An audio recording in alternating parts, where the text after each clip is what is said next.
नमस्कार दोस्तों, स्वागत है आपका हमारे YouTube चैनल मनोहर लवंशी में। दोस्तों, इस वीडियो में मैं आपको कक्षा 9वीं का हिंदी का वायरल पेपर बताने वाला हूं, जो कि आपके हर सेट में आएगा। A, B, C, D कोई सा भी सेट हो, यह प्रश्न आपको जरूर याद करना है, क्योंकि यह प्रश्न बहुत ही IMP है एंड पेपर से निकाले गए हैं।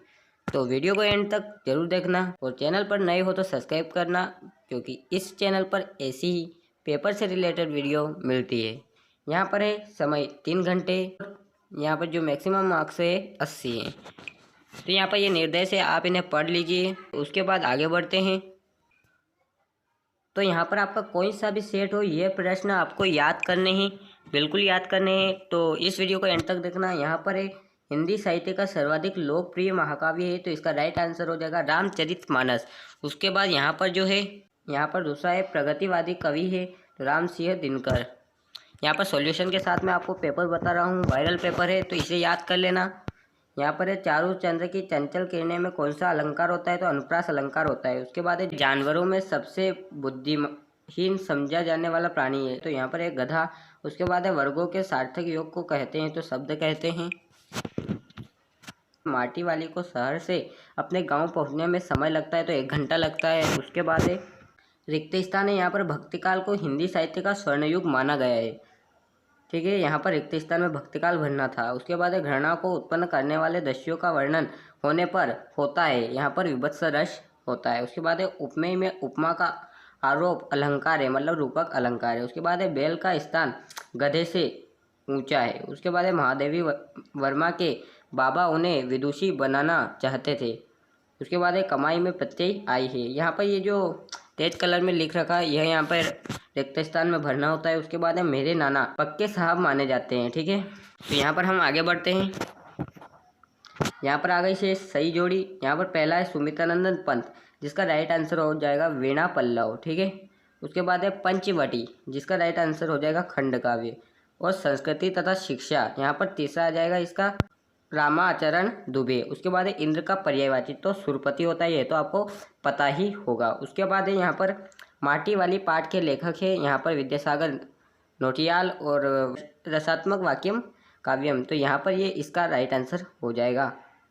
उसके बाद है एक शब्द वाक्य में उत्तर लिखना है। तो यहाँ पर पहला प्रश्न है बीजक किसकी रचनाएं हैं, तो कबीरदास जी की है। उसके बाद है प्रबंध काव्य के कितने भेद होते हैं, तो 3 भेद होते हैं।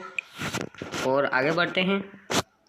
यहाँ पर है रिपोर्टाज किसे कहते हैं, तो रिपोर्टात्मक और साहित्यिक रूप को ही रिपोर्टाज कहते हैं। रचना के आधार पर वाक्य के कितने भेद होते हैं, तो 3 होते हैं। वृद्ध कपड़े में क्या छिपा लेती है, तो 1 रोटी। उसके बाद है लेखिका ने अपनी नानी को क्या नहीं देखा, क्योंकि नानी स्वर्ग सिधार गई थी। उसके बाद है यहाँ पर सत्य असत्य। पहला सत्य असत्य है, लेखिका की नानी झगड़ालू औरत थी, तो असत्य है।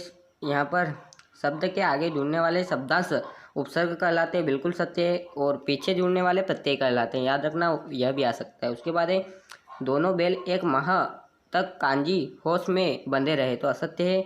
नाना साहब भारत में हुए प्रथम स्वतंत्रता संग्राम के अग्रणी नेता थे, सत्य, बिल्कुल सत्य है। महाकाव्य में एक ही सर्ग होता है, तो असत्य है। उसके बाद है मानसरोवर वास्तव में कैलाश पर स्थित एक पवित्र तालाब है, बिल्कुल सत्य है। उसके बाद है कामायनी के रचयिता तुलसीदास जी हैं, बिल्कुल असत्य है। यहाँ पर जो यह भी आ सकता है कि कामायनी क्या है, महाकाव्य या खंडकाव्य, तो महाकाव्य है, याद रखना। उसके बाद यहाँ पर पहला प्रश्न है, यहाँ पर छठा प्रश्न है आदिकाल को वीरगाथा काल क्यों कहा जाता है। बहुत ही ज़्यादा IMP है, तो इसे याद कर लेना।